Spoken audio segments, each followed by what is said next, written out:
ڈرو مت. اگر واقعی اللہ سے محبت کرتے ہو تو اللہ کے قرآن کو پڑھو, رسول کی حدیث کو پڑھو, اور آ جاؤ میدان میں, چل پڑو اس کے اوپر.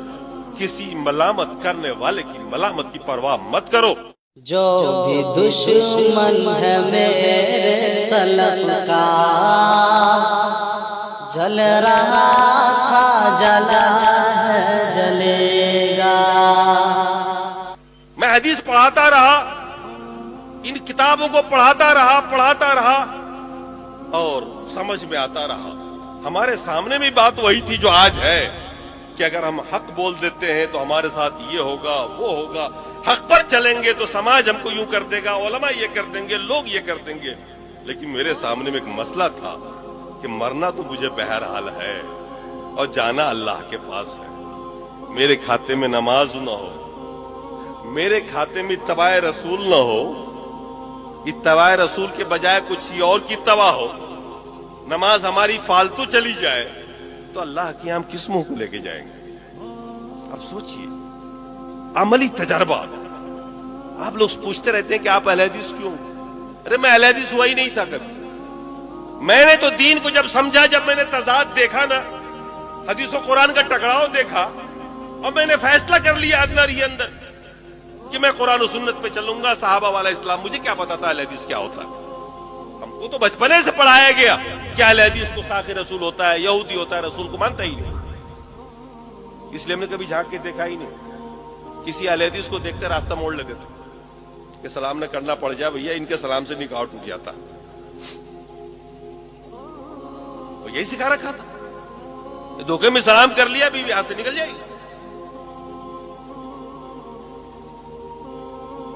جب ہدایت ہم کو ملی, ہم نے جب سمجھا کہ قرآن و سنت پر چلنا ہی دین ہے, ہم نے چپکے سے استعفا دیا, گھر پہنچ گئے. تو 2 سال کے بعد میری تقریر ہو رہی تھی, کہیں پر ایک اہل حدیث نے سنا, اور اس نے مجھ سے کان میں آ کر کہا کہ حضرت, صبح میرے گھر آیا, اس نے کہا کہ رات جو آپ نے تقریر کی ہے نا, وہ بالکل میرے مولوی جیسے کی ہے. تب دل میں خیال آیا اس کے مولوی کو بھی آزما کے دیکھیں, اور دیکھا, اور تب پتہ چلا کہ یار ہم تو اہل حدیث ہو گئے. یہ اہل حدیث ہونے کے کئی سال بعد مجھے پتہ چلا کہ میں تو اہل حدیث ہو گیا. ورنہ تو ہم ڈر کے, مطلب جسے ہوتا ہے نا کہ ہماری یہاں ایک کہاوت ہے کہ دودھ کا جلا چھاچھ کو بھی پھونک کے پیتا. دودھ سے کسی دن منہ جل جائے نا بلی کا, تو چھاچھ کو بھی پیے گا, تو پھونک پھونک کے پیے گا, کہیں یہ بھی نہ جلا دے. تو ہم تو اتنا حساس ہو گئے تھے کہ ہم تو ایک ایک چیز سوچ سمجھ کر کرتے تھے, قرآن و سنت کو دیکھتے تھے, اور ہم باقاعدہ تجربے کے لیے ان کے بیچ میں گئے. احمدیہ سلفیہ ایک مرتبہ گئے صرف یہ دیکھنے کے لیے کہ یہ لوگ نماز کیسے پڑھتے ہیں. جو ترمذی میں پڑھایا ہوا تھا, مشکات میں جو ایک ایک آداب نماز کے, تو ان میں سے ہر آدمی کو دھیان دیتا رہا کہ ایک ایک ادا جو ان کی رسول سے مل رہی, کیونکہ سب حدیث میں پڑھا چکا تھا. تو قدم بقدم آگے بڑھتا رہا, دیکھتا رہا, اور میں ہو گیا وہ اسلام میں نے قبول کر لیا جو اسلام اللہ نے نازل کیا رسول پر, اور جو اسلام رسول نے صحابہ کو دیا. میں نے کہا مجھ کو اس کے علاوہ اور کچھ نہیں چاہیے, مجھے کسی کی تفسیر نہیں چاہیے, کسی کا بیان نہیں چاہیے.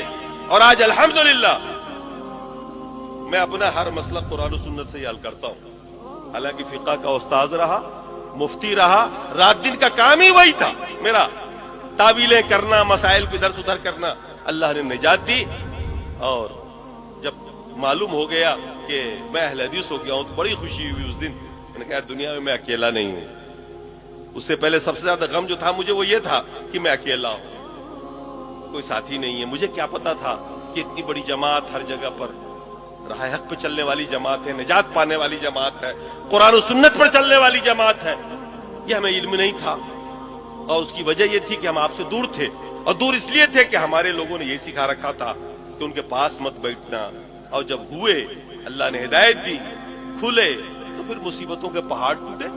آج تک میرے اوپر سوشل بائی کارڈ ہے, لیکن میں نے کہا کوئی پرواہ نہیں, جنت ملے گی نا, ادھر کی گارنٹی ہے نا, ہو گیا. روزی کا مالک اللہ ہے. اللہ نے قرآن میں فرمایا وَمَا مِن دَابَّةٍ فِي الْأَرْضِ إِلَّا وَعَلَى اللَّهِ رِزْقُهَا. دنیا میں جتنی بھی جاندار چیزیں ہیں, روزی کا ذمہ اللہ نے کہا میرا. اللہ نے کہا نا, ذمہ لیا نا اس نے. آپ کی جنت کی ذمہ داری لیے کیا؟ آپ کی جنت کی بھی لیے کیا؟ لیے کیا؟